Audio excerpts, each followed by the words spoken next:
Welcome to Coffee, Coaching, and Callings, a live podcast created for coaches, leaders, and helping professionals that are on a mission to lead a successful and heart-centered life.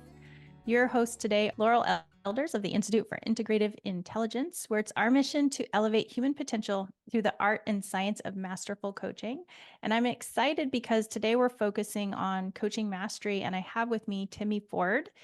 Timmy has been in the coaching and corporate and leadership world since 2000. Is that right? Yeah, Yes. welcome. Thank you. Thank you. So just to kick us off, would you mind sharing a little bit about your background and how you got into the coaching world? Yeah, sure. Thanks.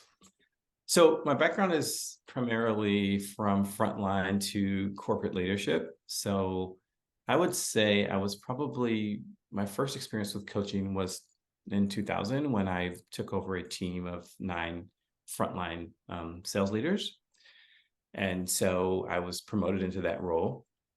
And I did that role for probably 5 or 6 years, and then I was in another leadership role where I was responsible for coaching leaders who lead frontline leaders. So we call that leaders of leaders, right? So you're coaching the coach now. Um, and so I did that for probably 4 years, and then I also was promoted into a vice president of sales role where I was then coaching the leader of leaders, right? So that's and it's all corporate. I recently started my own coaching organization within the last 12 months, but that's fairly new for me. That was based on kind of transitioning out of corporate America for a short period of time and knowing that the thing that I loved the most was coaching. So of all the things I was responsible for before and all those sales leadership years, the thing that I really enjoyed the most was coaching people and helping people to achieve their goals. So that's my experience into coaching. Great. Wow. And one of the reasons why I was so interested in talking to you is because I loved what you shared about the difference between, being promoted into a role where you're just kind of expected to coach versus after taking, like a formal training, and what came to you and what kind of experience did you have? So that's a really great question. I think coming into our cohort for training for coaching, I really believed I want to learn a lot, right? This was my belief, but I really believed I know a lot. I've been doing this for 20 years. Those two things were kind of in the front of mind. And I remember after the first 2 or 3 introductory courses, I was like, I thought I knew a lot, right? Because the focus that I learned early on was that I don't have all the answers. And as a coach, as a true coach, I don't have to have all the answers. In fact, it's probably better if I don't. And that was just eye opening to me because in my leadership roles, at least I thought I was supposed to have the answers. Let's be clear, I have some expertise, right?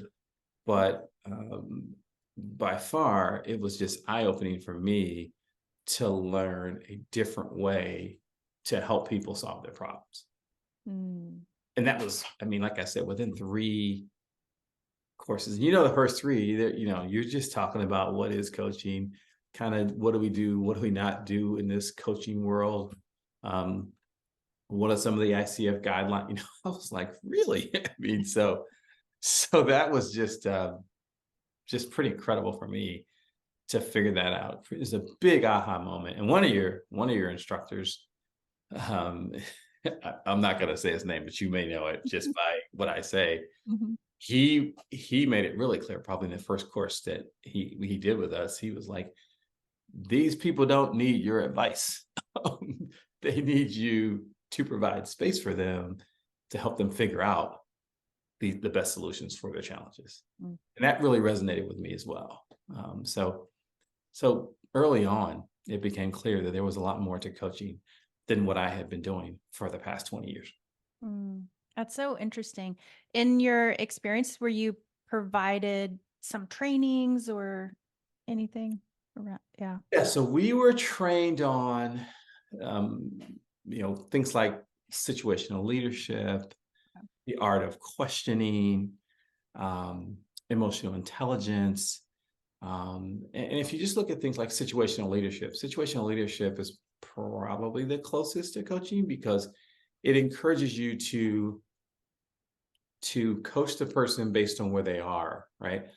And some of the questions that you ask are good, but it doesn't encourage you to really continue to draw out of them, right? You're still going to, at some point, it's expected that you suggest your expertise and you assert your expertise before pulling out their expertise. But situational leadership is probably the closest. But, in the corporate world, you could go 2 or 3 years without getting that type of training because you're going to get the performance management training, you're going to get the development training, and all these things are processes as to how to help people perform higher. But it's still, they're not in charge of their own development, right? You're kind of in charge of making sure that they know these core things, and this is a way to teach these core things. So, Yeah. and in hindsight, I'm surprised we even call it coaching, right? But we do. I mean, I started a new job in October, and they're like, "Oh, you're going to send you to our coaching class in February." I'm like, "Okay," and I looked at it, and I'm like, "Okay, that's what we're calling it." But that's fine. And some of it's more leadership than coaching, but not a lot of. In fact, I would say in terms of the class that I just took through Institute of Integrative Intelligence, none of that. Other than the only small piece is, this idea of the art of good questions. That's probably something but it's still very basic. We talk in coaching and in these courses around asking open-ended questions versus closed-ended questions. And I'm pretty much a master. I can do that. I can do that exceedingly well because I've been doing it for 20 years. But you and I both know there's so much more going on than just that when you're actually coaching. Oh, So, yeah. Yeah, so absolutely. yeah, it's been extremely eye-opening for me. Nice. And yeah, I can completely relate. And I have seen that there's just a lot of companies that don't really know what they don't know, right? So they might be thinking, "Hey, we're doing coach training," and don't know that there's a whole different complete training model out there for that. No, I mean, so you're right. I mean, I've worked for very large companies, like, multinational, 100,000 employees, and smaller companies with 2,000 employees here in the US. And it's not that different, right? In terms of coaching. The only place I have seen a legitimate coaching in corporate that's pretty consistent is at the executive level, right? At the executive level, they bring in coaches, right? So, for example, when I was going to go from what we call second line leader, right, where I'm coaching the coach, to a vice president, the company actually paid for me to get an executive coach, and he actually used coaching principles with me. And I knew it was just like, this is so different than what I do. And that's probably one thing that piqued my interest as well. But it was so dramatically different, right? Because the thing that I think made it different on the surface was I'm about to be a vice president and he's never been a vice president. And I'm like, in my corporate world, that would never happen. So I'm interested. I'm like, okay, what does this gentleman have to offer? And it became very clear that what we did and what we worked on was well beyond me just becoming a vice president, right? It was much more, how do I be the best version of Timmy, as opposed to just the nuts and bolts of leading a segment or business unit of the company. So that's relatively consistent across most companies. The one place you'll see coaches is when they bring them in to coach the executives. Yeah, that makes sense. I was curious what piqued your interest in like ICF accredited coach training certification, that path. So that's a very interesting question. So when I left my role this time last year, January of 2023, as I said earlier, I was really trying to figure out, what is it, all this leadership experience I've had, what is it that I like the most? It's a lot that you do. You hire people, you get people promoted, you help people get bigger bonuses. In my world, you help a lot of patients to get better because I work in pharmaceuticals, right? So there's a lot that happens there, and you do corporate stuff and you do field stuff. And I was like, what is it that I really like the most? And I decided at that time, my definition of coaching was the area that I like the most, right? I like to see people achieving their goals. I like to see people developing themselves. I know that when I did it very well, not only it would help them at work, it would help them at home. And so I started reaching out to people who had coaching organizations like the ones that I thought I wanted to have. And some were bigger and some were smaller, and I started talking to them about, ICF accreditation. And it was interesting. I mean, if I talked to 10 organizations, it was 50-50. Like some said, you should do it. It makes sense for different reasons. Some said, I don't have the ICF accreditation. It's not necessary. Mm-hmm. But the difference was those who said they recommended were looking to the future, right? Mm-hmm. So they were saying things like, yeah, I remember one lady in specific, she said, I don't have the credential, but I've been doing this for 20 years and all my customers are the same. And then she said, but for you as a new person, a lot of large organizations, if you're going to coach executives or senior leaders, they're going to require you to have some type of credential. In fact, they're not going to allow you to be on the panel without some type of credential. So that was one reason. Another friend of mine who was credentialed, she was like, Timmy, you've been in your business for a long time. So you're going to be comfortable coaching someone in your business with what you already know. Mm-hmm. But if you have to coach someone outside of your business in IT or in building sales or something like that, or in, HR that's outside of your area of expertise, if you get ICF certified, you will be comfortable coaching all those people. And that resonated with me as well, right? So, and then I put out I bid on a coaching opportunity, and I remember asking my contact, do they require certification? And she goes, I don't think we do. And so then I talked to another guy who had pitched the company before. He goes, go on their website and look under vendor requirements. Mm-hmm.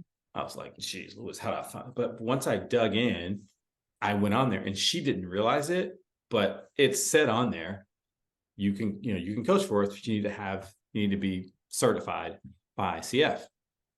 And so it became clear that it would be better for me to get certified and have that training for at least two reasons, right? One, it's going to make me more confident when coaching outside of my area expertise. And two, there are likely going to be companies that require it. So those are the two things that, and again, if I talked to 10 companies, it was 50-50, but the logic for doing it just made more sense to me than not. Yeah, that makes so much sense. And I love what you just said about the versatility. So mm-hmm. It sounds like, the corporate definition of coaching is also including mentoring someone up. Yes. Right. Oh, yes. With your experience. Yes. So the coach training and certification helps you be completely versatile, go into any situation, talk to, any client, and be able to empower them from there.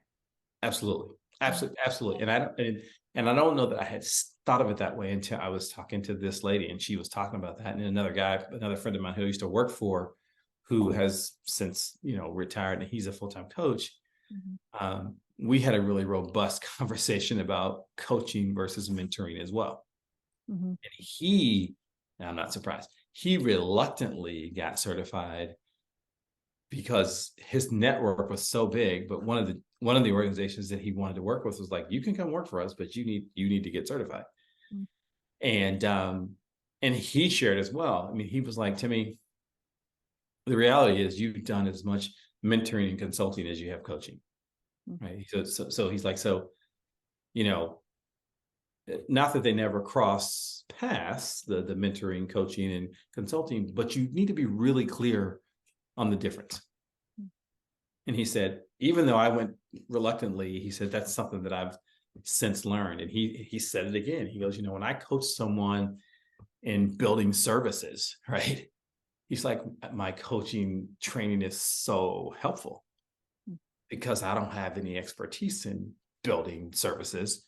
But this guy, he's a building services executive. So he's like, so I would recommend you do that because it's going to help. And I use your word, it's going to help your versatility and you're going to be much more confident. And by far, I've just seen that, even just coming through the course and the people that I'm engaging with right now for my coaching. So the versatility is a big thing. And I don't think you think about versatility when you've had as much experience as I've had, right? You think that you're pretty versatile, right? But you don't realize that most of the people that you've coached and more appropriately mentored have either been direct reports or referred to you by someone who said he should be your mentor so you can get whatever you want. But you don't realize how, what I would call homogeneous, the people you've coached have been until you step back and take a look, or someone helps to open your eyes to help you know you're going to need more versatility. Yeah, that's a really good point. What so you're now on the other side of the training. What benefits have you seen or shifts have you experienced? So it's been incredible, right? I've gotten over the years a lot of accolades for helping a lot of people to accomplish a lot of things. But one of my clients invited me to come to her meeting. Like she was having a meeting for her team. She has a small organization here in Fishers.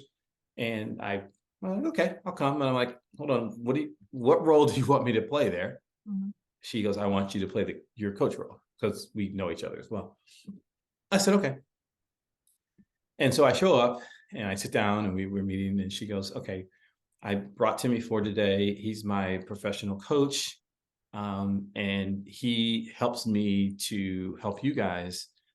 And one of the things that he does exceedingly well is the questions that he asks me help me to think about our business in ways I never imagined. And I have to tell you, Laurel, I've had a lot of accolades, but I've never, ever had anyone talk about the way that I asked them questions, right? Never. And then she said, the other thing is he not only helps me to learn to help you guys, but he helps me to learn more about myself as well and how I can be a better version of myself for you guys. Again, never had that in 20 years of coaching, right? Or 20 years of probably more mentoring than coaching. So I've seen feedback and heard feedback, and I've heard that multiple times. And by the way, she has a real estate company, right? I told you I've been in pharma for the last 20 years. So that versatility that we talked about earlier has been very, very helpful for that. So I think people see me differently as a coach, and maybe they see me as an actual coach now, and they saw me as a mentor and leader in the past. I'll take either one, but they're dramatically different. So that I've heard that from that client, and then another client I just sat down with a couple weeks ago, and we got to leave, and he's a 20-year executive as well. He was like, every time we get together, I love meeting with you because I always see things dramatically different than I saw them before. And he said, he said, I always think about them differently. He goes, it's not like, he's like, and you don't really bring new ideas. He's like, but you help me to see stuff that I've never seen when I'm looking at challenges or opportunities. And honestly, like I said, I've gotten a lot of accolades over time, but never those types of accolades. And I think that's been fantastic for me to see that from different types of folks, right? Not just people in my business. And so those are just kind of glowing, unsolicited, right? I didn't ask for any of this stuff. This is not during my time of asking for feedback. This is their time of either introducing me or just telling me, hey, this is how we're doing. So to me, that's been pretty incredible. I don't know that this time last year when I was academically thinking about if I wanted to do this, I anticipated that type of feedback from people that I'm working with. Right. Wow. I love it. Yeah, it's been pretty incredible. And then the last thing I'll share is I heard one of my clients talking about me because, a few of my clients, we run in the same circles, right? They have these businesses and I didn't have a coaching organization. So since I started my coaching organization, I started coaching them. And when you hear people talking about you, and you're not like, you're just in a group of business leaders where they're just introducing you, Mhm. sometimes it's pretty incredible to hear the things that they say about you because they haven't actually said those things to you. Um, and they've talked about kind of how I coach and how I compare to other coaches. And it's been pretty incredible. So it's been eye-opening, positively surprising, and just a real joy for me to utilize the things I've learned Mhm. in the institute. Yeah. Oh, I love that. And I'm curious about, is there anything personally that you've learned or taken away from, because, I find that coach training is it's like, it's so impactful in a sense because you gain the, professional skills, but a lot of people find it also has some sort of personal impact. I'm just curious if there's. So, so I said I wouldn't have anticipated, the feedback from my clients, Mhm. but I don't think I realized how much I would learn about myself either. Right? I Mhm. mean, um, there's a couple books, kind of going through this book, right, Mhm. and trying to figure out that, and then this book. Uh, Mhm. Yeah. the, I mean, if you would have told me that I would have worked on myself for this past year as much as I have with things I've learned in this course, I don't know that that wasn't why I was taking the course. Right? I was taking the course to be a better, Yes. but, Don't tell anybody. right? But I mean, really, I mean, even the way I approach my kids now, when they're grown kids, right, has changed so dramatically because of the way I see myself, right, and understanding some of my own. Um, I don't want to call them limitations, but what could be limitations if not explored and dealt with, right? I didn't sign up for this, right? I mean, but in hindsight, I'm like, wow, that has been so helpful. Uh, and it's probably impacted the way I do everything. I mean, but I didn't anticipate that it would change me so much and help me to develop so much.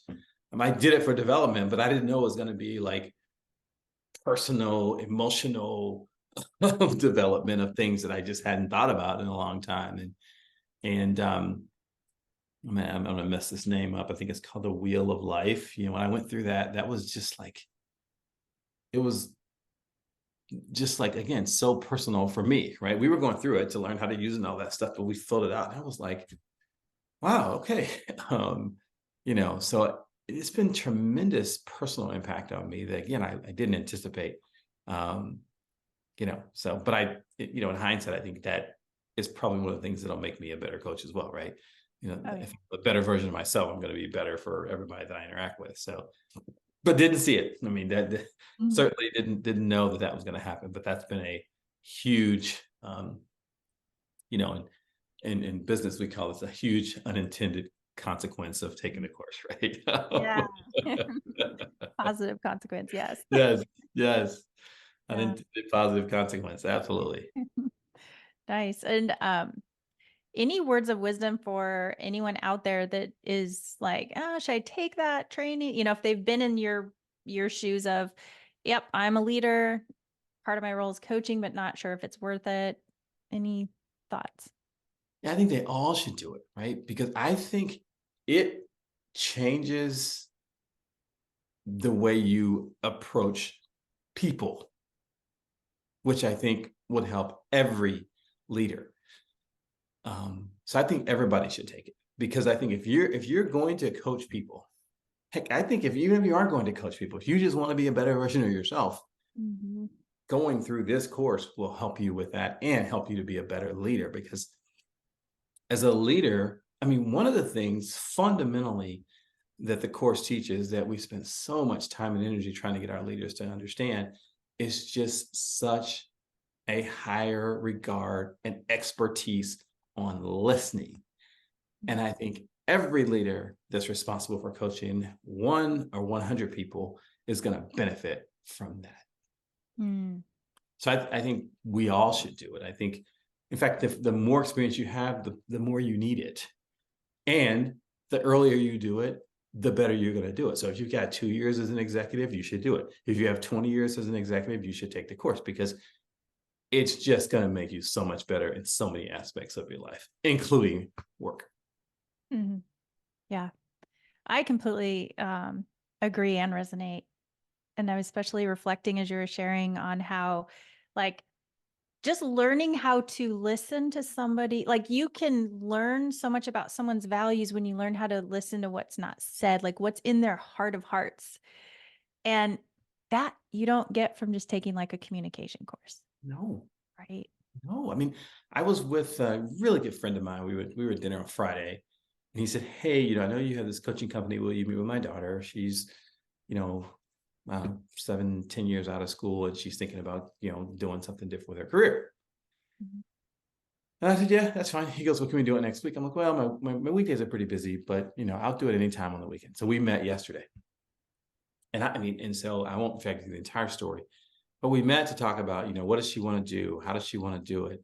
And I remember texting him. I'm like, "Hey, what's your role? You're coming to this meeting, but what's your role and what's my role and what's her role?" And what I was basically trying to say, are you going to let her talk? Because normally he doesn't. Normally he does all the time. So we got him to let her talk, but they were talking during the meeting, and he made a comment. They were just talking back and forth about her career. And he said, "You're 30 years old," and she gave him this look like death. And you know what? He didn't even acknowledge it. He just kept talking. I mean, and I was like, "Can we stop for a minute?" He's like, "Sure." I'm like, what was that look? Why did you look at him that way? And she goes, "Because he mentioned that I'm 30. And I feel like, I should have my career together by now, and I don't." And I was like, I don't know that I would have even asked about that had I not taken this course. Not that I wouldn't have seen it, but that kind of changed the entire conversation, right? And I think that, those types of things, the things that people aren't saying, right? The nonverbals, and that was a strong nonverbal. There was nothing subtle about it, but frequently those types of things, we just let them get by. Yeah. But from my training and coaching, those type of things will never get by because they mean so much. They frequently mean more than what's actually being said. Yeah. And that's the opportunity to go deeper, to Yes. get to the root. Yes. Until she works through that, she's not going to find the role that she wants. Not because she doesn't have a degree, not because she doesn't have the experience, not because she's been home for a couple of years as a mom. That thing right there is going to get in the way. Mm. And if we solve it, right, she's going to be able to go out and take on the world. Mm. But if you just let it go by, you kind of never get there, and you wonder Yeah. why she's kind of bumping along. So Right. I would say this idea of coaching teaches you so much on how to listen and help people, to help themselves. Mm-hmm. Whereas sometimes the mentoring, there's a place for it, but it's not the same. Yeah. Yeah. Different times, different things. Yeah. Absolutely. Nice. So yeah, it's been fantastic for me. I think I think all executives should do it. We spend, and you know this, but as corporations, particularly large corporations, we spend hundreds of thousands of dollars on leadership training, which is needed, but Yeah. we don't spend near the amount on coaching. Mm. And it's not because the money isn't there. I think in fact, I know it's that most of our executives and even our training folks are not as well read on coaching versus consulting and mentoring. Right. And the other thing that's big that I've learned is the executives in most cases hold the budget for the training. So when you come to leadership development department, you kind of tell them what you want to spend your budget on. Mhm. So that has held us back a little bit as well. We think it's leadership development, but in fact, in reality, typically HR has the master list of coaches, and the executives hold the budgets for what they're going to do with that list. Hmm. How do you see that could change or shift for the better? Well, I think there's a couple different ways it could change or shift for the better. I think if even if our coaches knew that, right? Because when I talk to my peers here in Indiana and my local ICF, and I talk about, how do you get your clients? Who do you talk to? How do you find your people? Most people aren't talking to executives. They're talking to HR. They're talking to the development department. Um, and that's good, but the budget is usually held on the other side of the house. And those guys are usually making the request. Now, I think HR is a good place to start because sometimes in what we call succession planning, they do have a voice, right? But I think the difference is the executives have a voice and a budget. So I think if my peers, if we were calling on the right people and talking to the right people about utilizing our services, that would change dramatically. And in fact, when I've seen it change in the past, like the coach that I had that I was telling you about, what happened was I started telling my boss and my peers kind of how valuable this coaching was. And guess what?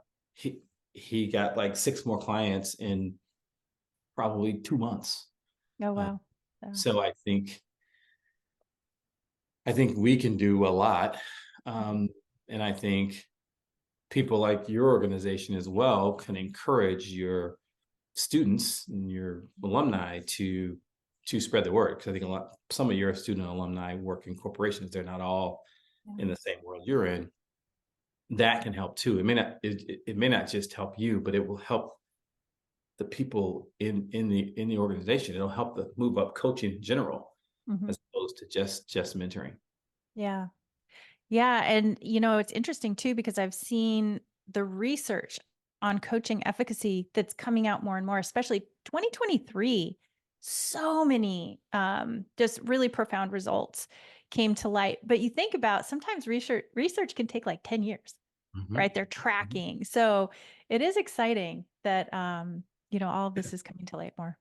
And there's good research, right? So when I started um, my company and I was trying to pitch companies on utilizing my services, I was amazed at the research that's out there. There's some research that suggests that training is effective, but training with attached to coaching is like 6 times more effective. Yep. I was like, well, I mean, and there was a lot of kind of stats like that I just didn't know existed. But since I was pitching large organizations, I thought in my head, let me figure out what's out there that says you should do this.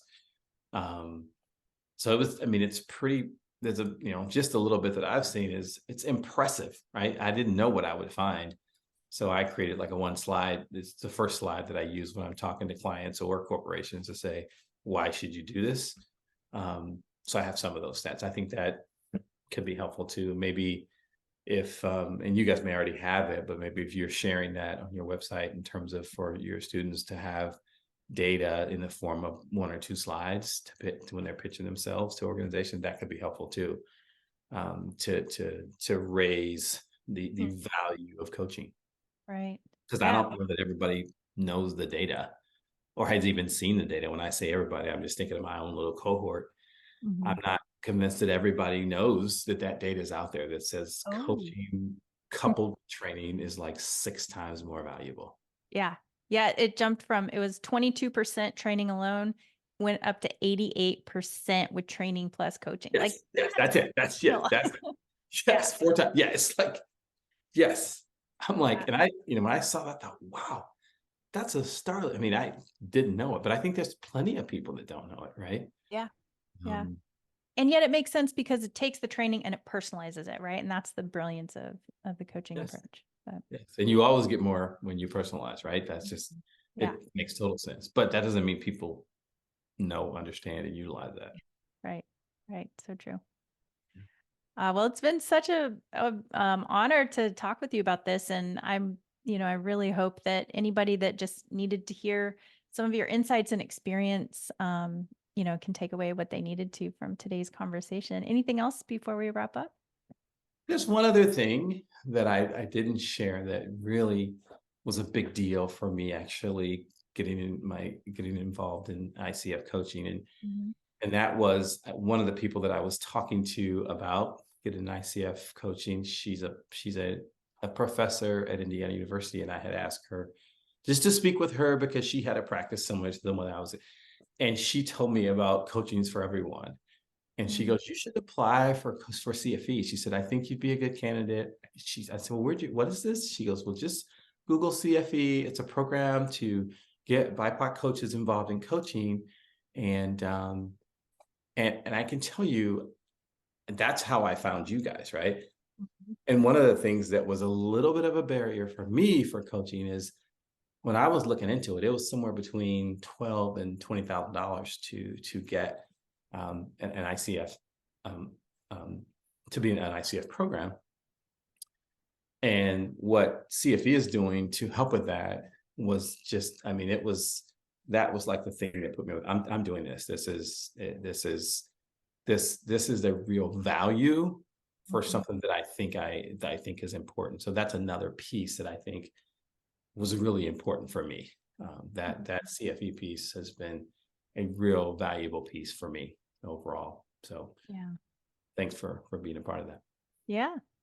It's our pleasure, and we're so honored to be a part of Coaching for Everyone. And for those of you that haven't learned about Coaching for Everyone yet, it's coachingforeveryone.org. You can check out their services, and we share the same philosophy of just let's get coaching into the world, because the world is needing positive impact now more than ever. There's just so much going on. So Good. coaches are changing that. Yes, Yeah. absolutely. Yeah. Well, thank you so much. Thank you for sharing your wisdom and experiences with everyone today. Thank you for having me. I appreciate it. Yeah. All right. So, thank you for listening in. We hope these messages have been a lantern to your path as you expand your success as a coach, leader, or helping professional. You can join the conversation further at integrativeintelligence.global. We'll see you next time. Thank you.